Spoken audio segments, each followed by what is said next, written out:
Compound learning institute की तरफ से सभी एस्पिरेंट्स का इस स्पेशल क्यूरेटेड इंटेलिजेंस सेशन में स्वागत है। दोस्तों, एक एडवाइस है शुरुआत में ही। मुझे पता है आप सभी के लैपटॉप्स और फोन्स में करंट अफेयर्स के पीडीएफ्स का एक पहाड़ बन चुका होगा। वही तो सबसे बड़ी गलती होती है, एस्पिरेंट्स बस डाउनलोड करते रहते हैं। राइट, पर सिर्फ फाइल्स डाउनलोड करने से कॉन्सेप्ट्स क्लियर नहीं होते। इसलिए पीडीएफ ओपन करने से पहले इस पूरे ऑडियो सेशन को एंड तक सुने, क्योंकि यहाँ हम बस लाइन बाय लाइन रीड नहीं करते, हम डॉट्स कनेक्ट करते हैं। Exactly.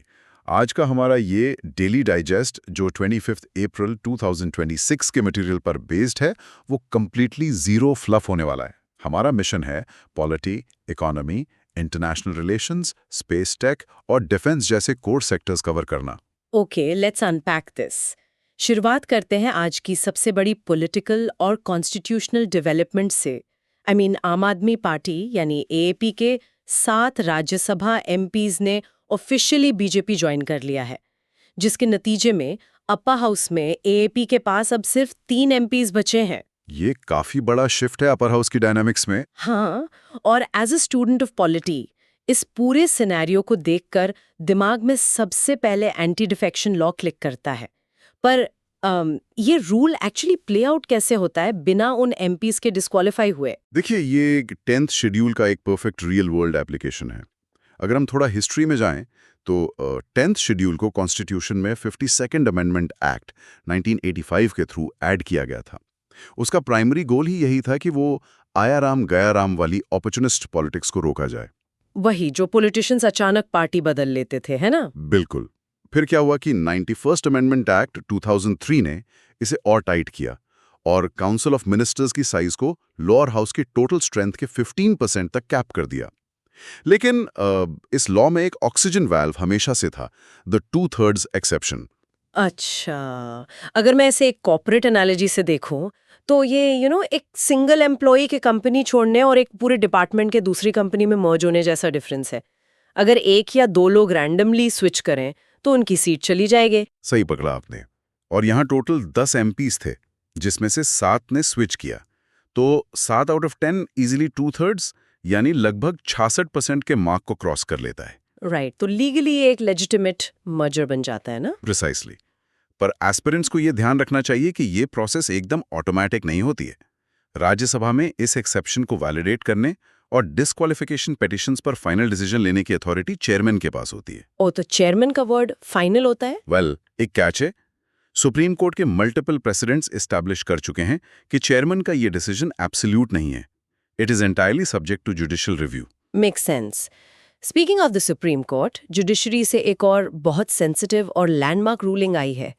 Medical termination of pregnancy यानी एमटीपी एक्ट और आर्टिकल 21 के इंटरसेक्शन पर एससी ने एक 15 साल की माइनर को 31 वीक प्रेगनेंसी टर्मिनेट करने की परमिशन दे दी है। ये रूलिंग काफी एक्सेप्शनल है क्योंकि स्टैट्यूटरी लिमिट्स बहुत अलग हैं। वही तो, जनरली एमटीपी एक्ट की लिमिट्स 20 वीक्स होती हैं और स्पेशल कैटेगरीज के लिए मैक्सिमम 24 वीक्स। 31 वीक्स तो इस लीगल लिमिट से बहुत आगे है। तो एससी ने स्टैट्यूटरी लिमिट को ओवरराइड कैसे कर दिया? What's fascinating here is the constitutional logic the bench applied.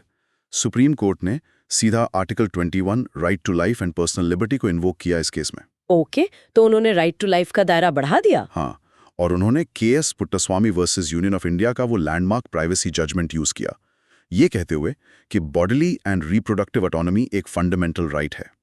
Court ने क्लियर किया कि एक माइनर की मेंटल हेल्थ और ट्रॉमा किसी भी स्टैट्यूटरी लॉ जिसे 24 वीक्स पर कैप किया गया है उससे ऊपर आती है। वाओ, ये रूलिंग तो डायरेक्टली एस्टैब्लिश करती है कि एक्सेप्शनल केसेस में इंडिविजुअल के कॉन्स्टिट्यूशनल राइट्स पार्लियामेंट्री स्टैट्यूट्स को ओवरपावर कर सकते हैं।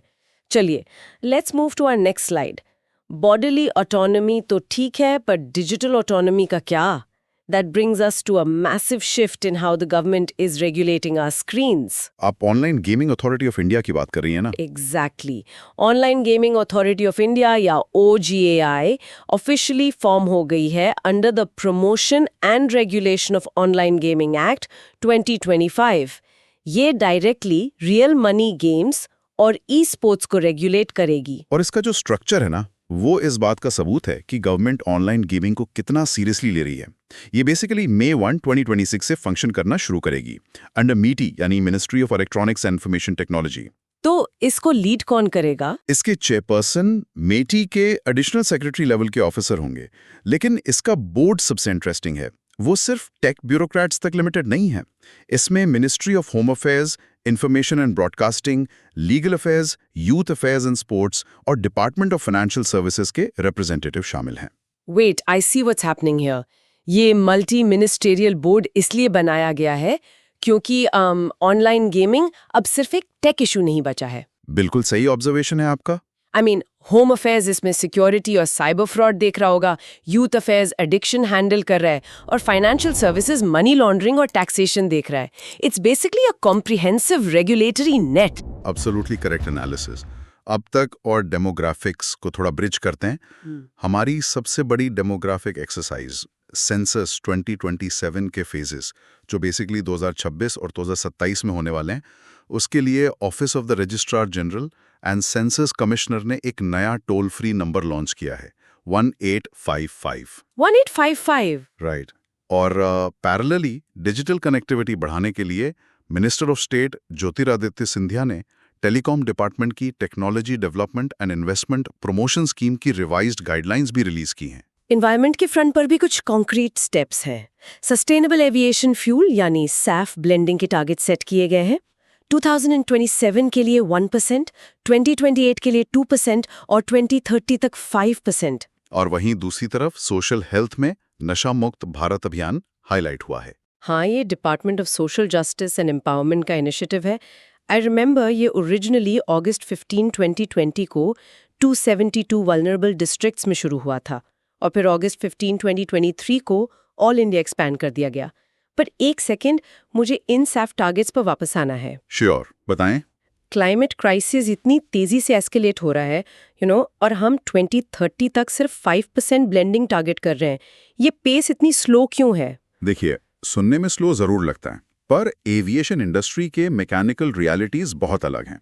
SAF को कन्वेंशनली रिफाइंड जेट फ्यूल के साथ मिक्स किया जाता है, पर जब फ्लाइट हाई ऑल्टीट्यूड्स पर होती है, जहां टेम्परेचर्स -50 डिग्रीज तक गिर जाते हैं, वहां फ्यूल की विस्कोसिटी और फ्रीजिंग पॉइंट परफेक्ट होना चाहिए। ओह, तो मतलब अगर मिक्स ठीक नहीं हुआ तो इशू हो सकता है। बिल्कुल। अगर ब्लेंडिंग रेशियो अचानक बढ़ा दिया जाए बिना प्रॉपर इंजन मॉडिफिकेशंस और सालों की ग्लोबल टेस्टिंग के, तो मिड एयर इंजन स्टॉल होने का रिस्क होता है। एविएशन एक जीरो टॉलरेंस सेक्टर है सेफ्टी को लेकर, इसलिए 1% से 5% का स्केल अप टेक्निकली एक बहुत बड़ा और सेफ लीप है। अच्छा, that makes a lot of sense. Safety and physics trump ambition. चलिए, let's move to a next slide. अगर हम इस मैक्रो लेवल प्लानिंग से थोड़ा जूम इन करें, तो स्टेट्स के लेवल पर एक क्लियर पैटर्न दिख रहा है दोस्तों। क्लाइमेट चेंज और इंफ्रास्ट्रक्चर अब अलग-अलग साइलोज नहीं है। हाँ, स्टेट्स का फोकस अब मिटिगेशन और रेजिलियंस पर बहुत ज्यादा है। एग्जैक्टली। फॉर इंस्टेंस, महाराष्ट्र ने NRDC न्यूयॉर्क के साथ टाई अप करके IIM नागपुर में 184 करोड़ रुपीस का centre of excellence for heat resilience setup किया है। इनका लॉन्ग टर्म टारगेट है कि 2035 तक स्टेट की 65% energy requirements new renewable energy sources से आनी चाहिए। और वहीं पड़ोस में आंध्र प्रदेश में हम देख रहे हैं कि ऐसी हीट रेजिलियंस की जरूरत एक्चुअली है क्यों। AP के 207 मंडलों में सिवियर हीट वेव्स ऑब्जर्व की गई हैं और सालोर में तो टेम्परेचर 45.2 डिग्री सेल्सियस तक रिकॉर्ड हुआ। 45.2? दैट्स इंटेंसली हॉट, है ना? पर इस एक्सट्रीम वेदर को टैकल करने के लिए नेशनल इंफ्रास्ट्रक्चर पाइपलाइन यानी NIP और APSDMA के अर्ली वार्निंग सिस्टम्स ने काफी क्रूशल रोल प्ले किया मिटिगेट करने में। वहीं मध्य प्रदेश अपने अर्बन इंफ्रास्ट्रक्चर में सोशल सेफ्टी को इंटीग्रेट कर रहा है। धर डिस्ट्रिक्ट को सेफ सिटीज प्रोजेक्ट 2026 के अंडर सिलेक्ट किया गया है, जो कि women and child development ministry का इनिशिएटिव है। इसमें बजट एलोकेशन भी अच्छा खासा है शायद। हाँ, आने वाले 5 सालों के लिए 10 करोड़ रुपए अलॉट हुए हैं, स्पेसिफिकली पिंक टॉयलेट्स और एक्सटेंसिव CCTV नेटवर्क्स बनाने के लिए। यूपी की बात करें तो वहाँ कॉन्जर्वेशन एफर्ट्स हाईलाइट हुए हैं। बारासिंगा वाइल्ड लाइफ सैंक्चुरी को उसके एग्जेम्पलरी कॉन्जर्वेशन मॉडल के लिए रिकॉग्नाइज किया गया है। और JNK में एवरेरी ने संबा डिस्ट्रिक्ट में इंडिया का इकलौता operating alkaline battery plant inaugurate किया है। लेकिन बिहार का एग्जाम्पल सबसे स्ट्राइकिंग पॉलिसी शिफ्ट दिखाता है हमें। बिहान ने इंडिया का first structured pulse procurement plan launch किया है, जिसमें तुर, उड़द और मसूर दाल शामिल हैं।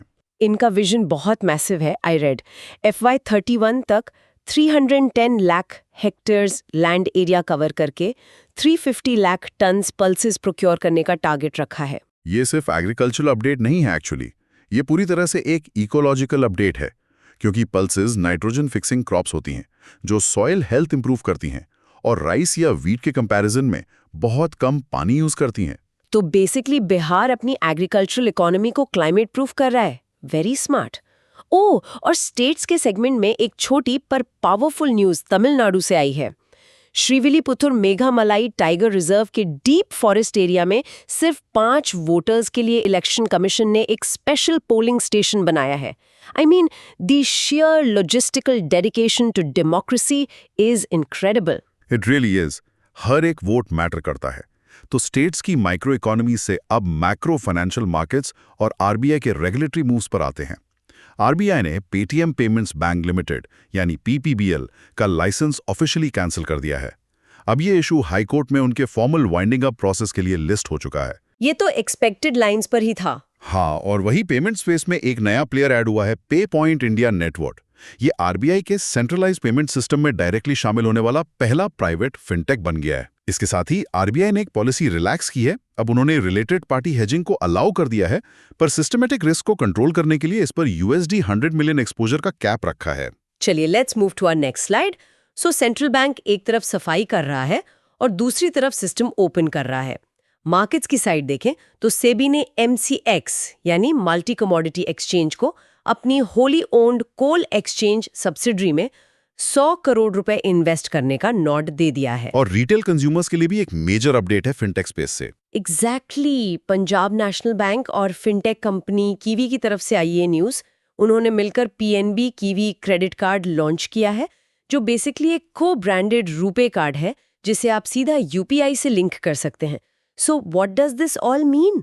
मतलब मैं अपने ठेले वाले से UPI स्कैन करके क्रेडिट कार्ड से पे कर सकती हूँ? एग्जैक्टली। और ये इंडियन इकोनॉमी के लिए एक मॉन्यूमेंटल शिफ्ट है। हिस्टोरिकली क्रेडिट कार्ड सिर्फ टॉप 10% इनकम ब्रैकेट के पास थे, क्योंकि मर्चेंट्स को point of sale swipe machines चाहिए होती हैं जो छोटे दुकानदार अफोर्ड नहीं करते। राइट, वो मंथली रेंटल्स और चार्जेस बहुत हैवी होते हैं। वही तो, रुपे क्रेडिट कार्ड्स को UPI रेल्स पर डालने से अनसिक्योर्ड क्रेडिट का एक्सेस टोटली डेमोक्रेटाइज हो गया है। ये डोमेस्टिक कंजम्पशन को मैसिव बूस्ट देगा। कॉर्पोरेट स्पेस में भी ऐसी सिनर्जीज दिख रही हैं, जैसे जियो फाइनेंशियल सर्विसेज और एलियंस मिलकर इंडिया में एक 50-50 इंश्योरेंस जॉइंट वेंचर फॉर्म कर रहे हैं। और ट्रेड स्टैट्स की बात करें तो इंडियन टेक्सटाइल एक्सपोर्ट्स 2.1% की पॉजिटिव ग्रोथ के साथ 3.16 लाख करोड़ रुपीस टच कर गए हैं, majorly driven by readymade garments. चलिए let's move to our next slide. Domestic trade में नंबर्स पॉजिटिव हैं, पर अगर हम इंडिया की इंटरनेशनल डिप्लोमेसी और ग्लोबल ट्रेड शिफ्ट्स पर नजर डालें तो कुछ अलार्मिंग ट्रेंड्स भी हैं दोस्तों। हाँ, नेबरहुड फर्स्ट पॉलिसी काफी टेस्ट हो रही है अभी। जैसे पड़ोसी देश मालदीव्स के साथ साख फ्रेमवर्क जो 2024 से 2027 का है, उसके INR विंडो के अंडर 30 बिलियन रुपीस का करेंसी स्वैप अप्रूव हुआ है। कॉन्टेक्स्ट ये है कि RBI हिस्टोरिकली 2012 से उन्हें $1.1 बिलियन एक्सटेंड करता आया है, पर अब एक्सप्लिसिटली INR विंडो पुश हो रही है। ये करेंसी इंटरनेशनलाइजेशन का एक सॉलिड स्टेप है। और ईस्ट एशिया में एंगेजमेंट भी बढ़ रही है। साउथ कोरिया के प्रेसिडेंट ली जे मयुंग इंडिया के स्टेट विजिट पर आए। वहां दोनों देशों ने जॉइंट स्ट्रेटेजिक विजन 2026-2030 साइन किया। इसमें एक industrial corporation committee, digital bridge और उनके सीपा को अपग्रेड करने पर सहमति बनी। जापान के साथ भी मुंबई AI स्ट्रेटेजिक डायलॉग में एक फ्यूचरिस्टिक पैक्ट हुआ है ना? बिल्कुल। इंडिया के IISc और IUDX के अंडर आने वाले डेटा कावेरी सिस्टम्स ने जापान की ओपन बिम कंपनी OneStruction Inc. के साथ एक डेटा शेयरिंग पैक्ट साइन किया है। ये specifically AI ready smart cities develop करने के लिए है। और यूरोप में डिप्लोमेटिक टाइज मजबूत करने के लिए मॉस जितेंद्र प्रसादा चेक रिपब्लिक के ऑफिशियल बायलैटरल विजिट पर गए। पर सबसे बड़ा झटका एग्रीकल्चरल ट्रेड से आया है। ब्राजील ने अब इंडिया को ओवरटेक कर लिया है एज द लार्जेस्ट कॉर्न यानी maize exporter to Bangladesh. This is huge. अगर if we connect this to the bigger picture, तो ये हमारी रीजनल एग्रीकल्चरल डिप्लोमेसी और लॉजिस्टिक्स के लिए एक फेलियर है। एग्जैक्टली आई मीन बांग्लादेश हमारा इमीडिएट लैंड बॉर्डर नेबर है। अगर एक साउथ अमेरिकन कंट्री वहां हमें सप्लाई वॉल्यूम और प्राइस में बीट कर रही है आधी दुनिया क्रॉस करके, तो कुछ तो गलत है हमारी सप्लाई चेन में। वही पॉइंट है। खैर, ग्लोबल ट्रैवल में एक अच्छी खबर है। फ्रांस ने इंडियन नेशनल्स के लिए अपने एयरपोर्ट्स पर वीजा फ्री ट्रांजिट ऑपरेशनलाइज कर दिया है। उसके अलावा जियोबा मिक्समिल यूएसए और इजिप्ट के बीच हाई लेवल बायलैटरल ट्रेड और डिफेंस टॉक्स इनिशिएट हुई हैं। और श्रीलंका की ओसीआई कार्ड स्कीम वहां के डायस्पोरा के बीच काफी प्रोमिनेंस गेन कर रही है। चलिए, let's move to our next slide. ये डिप्लोमेटिक टाइज अक्सर डिफेंस और सिक्योरिटी अरेंजमेंट से डीपली इंटरलिंक्ड होती हैं। वाटर सिक्योरिटी की ही बात करें तो इंडस वाटर्स ट्रीटी फिर से स्पॉटलाइट में आ गई है। पाकिस्तान ने इस सालों पुरानी ट्रीटी पर यूएन में कंसर्न्स रेज किए हैं। एस्पिरेंट्स को इसका कॉन्टेक्स्ट याद रखना जरूरी है एग्जाम पर्सपेक्टिव से। बिल्कुल दोस्तों, ये ट्रीटी 19 सितंबर 1960 को कराची में पीएम नेहरू और प्रेसिडेंट अय्यूब खान के बीच साइन हुई थी। इसके तहत ईस्टर्न रिवर्स यानी रावी, ब्यास और सतलज का कंट्रोल इंडिया के पास है और वेस्टर्न रिवर्स यानी इंडस, झेलम और चिनाब का मेजर कंट्रोल पाकिस्तान के पास है। और पाकिस्तान अपनी मिलिट्री डेवलपमेंट्स में भी लगा हुआ है। उन्होंने रिसेंटली अपना नया weapon Taimur air launched anti ship cruise missile test fire किया है। वहीं इंडिया की तरफ से defence minister Rajnath Singh SCO यानी शंघाई कोऑपरेशन ऑर्गेनाइजेशन के डिफेंस मिनिस्टर्स मीटिंग के लिए बिश्केक किर्गिस्तान जाएंगे। मिलिट्री ऑनर्स में भी एक बहुत बड़ी अचीवमेंट आई है। जनरल उपेंद्र द्विवेदी को यूएस आर्मी वॉर कॉलेज के हॉल ऑफ फेम में इंडक्ट किया गया है। वो जनरल वीके सिंह और जनरल बिक्रम सिंह के बाद ये ग्लोबल मिलिट्री सम्मान पाने वाले सिर्फ तीसरे इंडियन बन गए हैं। ये काफी प्राउड मोमेंट है। ऑपरेशंस और इंफ्रास्ट्रक्चर की बात करें तो इंडिया और उज़्बेकिस्तान के बीच जॉइंट मिलिट्री एक्सरसाइज एक्स डस्टलेक का 7th एडिशन गुरुमसराय में सेफली कंक्लूड हो गया है। और भूटान में क्रिटिकल बॉर्डर रोड्स बिल्ड करने वाले बीआरओ के प्रोजेक्ट डांतक ने अपना 66th रेजिंग डे सेलिब्रेट किया। मेडिकल डिफेंस टेक में भी एक बड़ा लीप लिया है हमने। डिफेंस सेक्रेटरी राजेश कुमार सिंह ने दिल्ली कैंट में एक रोबोटिक ऑर्थोपीडिक सिस्टम लॉन्च किया है। नेवी की ट्रेनिंग शिप आईएनएस सुदर्शनी इस वक्त ग्लोबल डिप्लॉयमेंट पे चल रही है।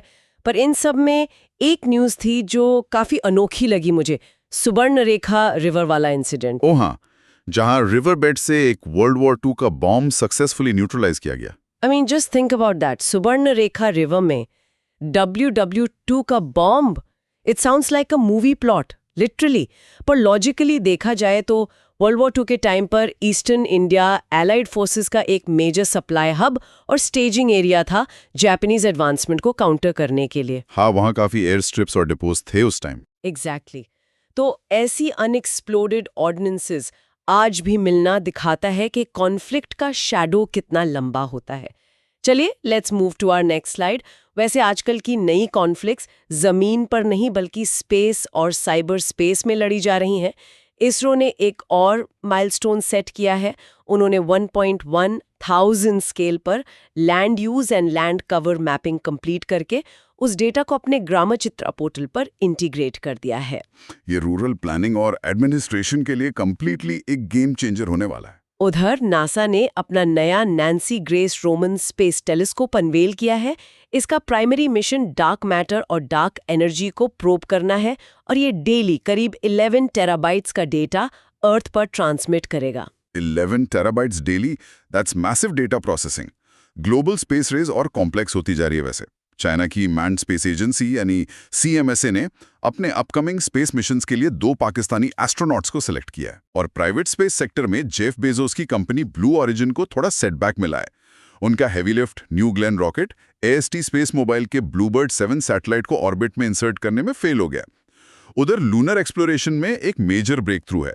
चाइनीज साइंटिस्ट ने मून के सैंपल्स में एक बिल्कुल रेयर और नया मिनरल डिस्कवर किया है, सीरियम मैग्नीशियम चेंजेसाइट।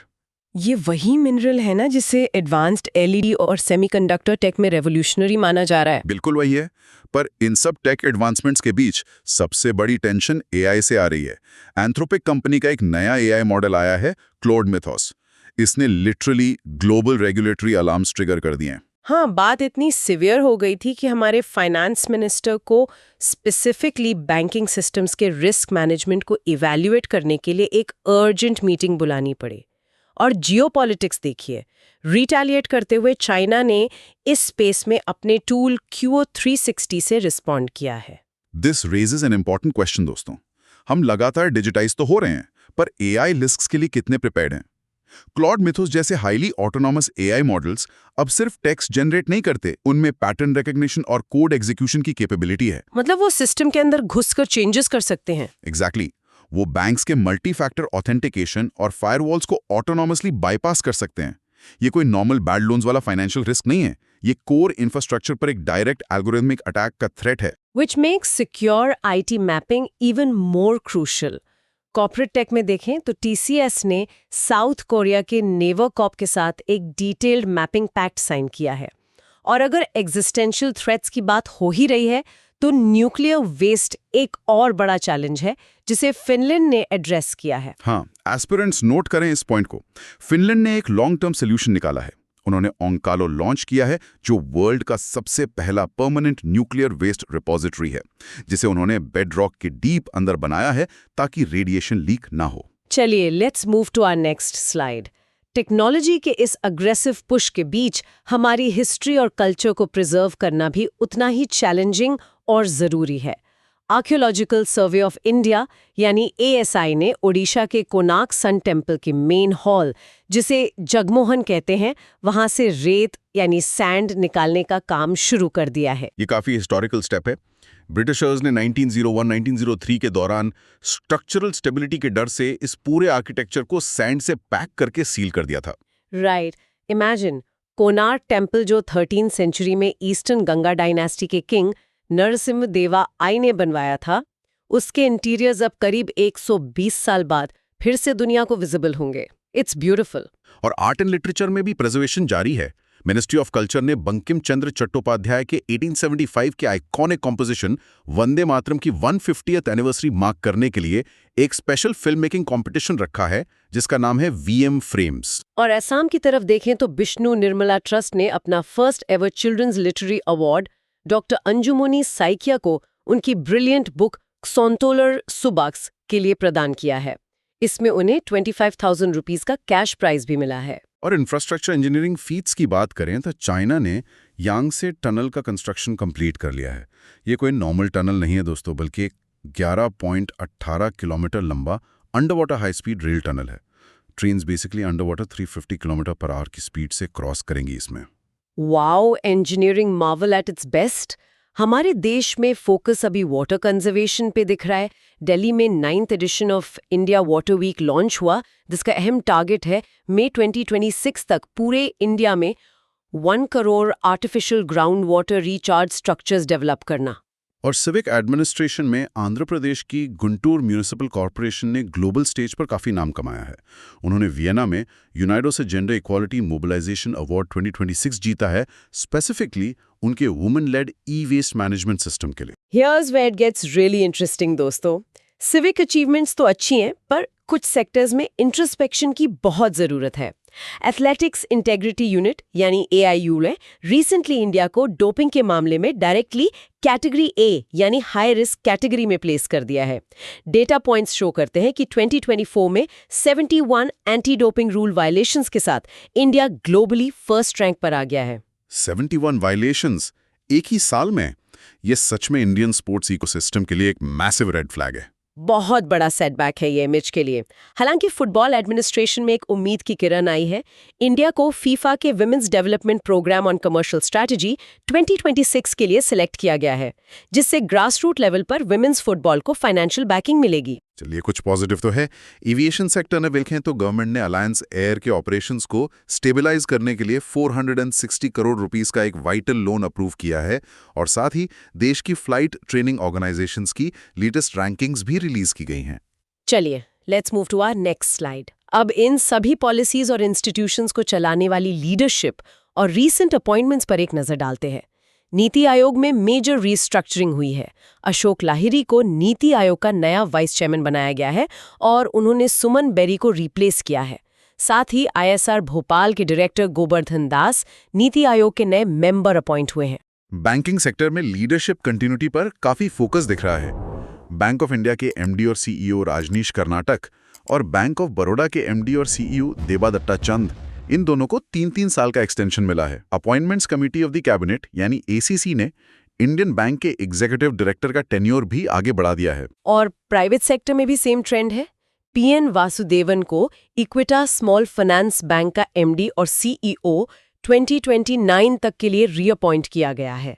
विभा पदालकर को भी एचडीएफसी लाइफ के एमडी और सीईओ पोस्ट पर नेक्स्ट 5 ईयर टर्म के लिए बरकरार रखा गया है। आईटी और टेक बॉडीज में नास्कॉम ने श्रीकांत वेलामाकानी को अपना नया चेयरमैन और किशोर पाटिल को वाइस चेयर चुना है। और मीडिया स्पेस में परमिंदर सिंह को रिलायंस और फेसबुक के नए जेवी रिलायंस एंड इंटेलिजेंस लिमिटेड का सीईओ बनाया गया है। ग्लोबल डिफेंस लीडरशिप में देखें तो होंगकाओ यूएस नेवी के नए चीफ बने हैं और जनरल क्रिस्टोफर लेनवे को यूएस आर्मी का एक्टिंग चीफ अपॉइंट किया गया है। इन्हीं अपडेट्स के साथ हम उन प्रोमिनेंट पर्सनैलिटीज को भी याद करते हैं जिनका हाल ही में निधन हुआ। नांदेंद्ला भास्करा राव, जो अनडिवाइडेड आंध्र प्रदेश के फॉर्मर चीफ मिनिस्टर थे, उनका 90 साल की आयु में देहांत हो गया। बिकाजी फूड्स के फाउंडर और चेयरमैन शिव रतन अग्रवाल जी भी 74 साल की उम्र में गुजर गए। और हॉलीवुड के Oscar winning production designer Dean Tavoularis का भी हाल ही में निधन हो गया है। चलिए let's move to our next slide. Finally आते हैं अप्रैल के इन आखिरी हफ्तों की क्रोनोलॉजी पर। दोस्तों, आज हमने प्रैक्टिकली एक पूरा वर्ल्ड टूर किया है इन फैक्ट्स के थ्रू। जरा सोचिए हमने क्या क्या अनरैवल किया। कैसे 10th शेड्यूल का क्रूशियल 2/3 फ्रैक्शन एक पार्टी मर्जर को लीगल बनाता है। कैसे बिहार ने 350 लाख टन्स का massive pulse procurement plan set करके फूड सिक्योरिटी को रीडिफाइन कर दिया। और कैसे मिटी अब ओजीआई जैसी इंटर मिनिस्टीरियल बॉडी को लीड कर रहा है प्योरली गेमिंग को रेगुलेट करने के लिए। या फिर कैसे एआईयू ने 71 वायोलेशंस के साथ हमें डोपिंग में कैटेगरी ए में डाल दिया। ये सब रैंडमली नहीं हो रहा दोस्तों, इन सब का एक पैटर्न है, एक क्रोनोलॉजी है। Just like the important days in April. देखिए, अप्रैल 22 को एडमिनिस्ट्रेटिव प्रोफेशनल्स डे 2026 ऑब्जर्व किया गया। ये डे फिक्स नहीं होता, बल्कि हमेशा अप्रैल के लास्ट फुल वीक के वेंसडे को आता है। उसके अगले दिन अप्रैल 23 को 2 मेजर ग्लोबल ऑब्जर्वेशंस होते हैं। पहला, यूएन स्पेनिश लैंग्वेज डे, जो basically legendary author Miguel de Cervantes Saavedra को ऑनर करता है, जिनकी डेथ 1616 में हुई थी। और दूसरा है international girls in ICT day.